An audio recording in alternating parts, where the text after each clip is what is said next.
மக்களே எல்லாருமே எப்படி இருக்கீங்க? நல்லா இருக்கீங்க நம்புறேன். நம்ம இன்னைக்கு எதுக்கு வந்திருக்கோம்னு வந்து பாத்தீங்கன்னா சில்வர் ஷோரூம்ல தான் இருக்க போறோம். அதுவும் இல்லாம மதுரை எக்ஸ்போவா இருக்கட்டும், சென்னை எக்ஸ்போவா இருக்கட்டும், ஒரு மிகப்பெரிய ஆதரவு கண்டினியூவா வந்து கொடுத்துருக்கீங்க.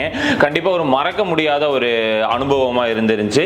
இப்போ வந்து அதுக்கு அடுத்த எந்த ஊர்ல எக்ஸ்போ போடலாம்னு சொல்லி நிறைய பேர் வந்து கமெண்ட்ஸ் கேட்டிருந்தீங்க மக்களே. அதுக்காக வந்து அனௌன்ஸ்மெண்ட் வந்து கம்மிங் அப்டேட்டட்ல பண்றேன், எங்க வருதுன்னு சொல்லி அப்டேட்டட் பண்றேன். கண்டிப்பா ஏப்ரலா இருக்கட்டும், ஏப்ரல்ல ஸ்கிப் ஆனாலும் வந்து மேவா இருக்கட்டும் பிளான் பண்ணி வச்சிருக்கோம். அதாவது பெங்களூர் இல்லாட்டி அதை கண்டினியூவாகவே வந்து சென்னை மக்களை மீட் பண்ண போறோம். இந்த மாதிரி ரெண்டு இடத்துல வந்து நம்ம வந்து பிளான் பண்ணி வச்சிருக்கோம். ஆனா வந்து ஒன்னு எந்த பிளேசஸ்ன்னு சொல்லி வந்து ஒன்னு டிசைட் பண்ணல. கொஞ்சம் வந்து சென்னையா இருந்தாலும் வேற இடத்துல வரக்கான சான்சஸ் தான் இருக்கு. மறுபடியும் அசோக் பில்லர் இல்லாம வேற இடத்துல வரக்கு நிறைய சான்சஸ் இருக்கு மக்களே. அதுக்கு அடுத்த அப்டேட்டட் வந்து ஒன்னும் வந்து பாத்தீங்கன்னா 20 டேஸ்ல ஒரு பெரிய அப்டேட்டட் நான் மறுபடியும் கொடுக்குறேன். இந்த ஒரு ரெண்டு எக்ஸ்போ தவிர ஒன்னு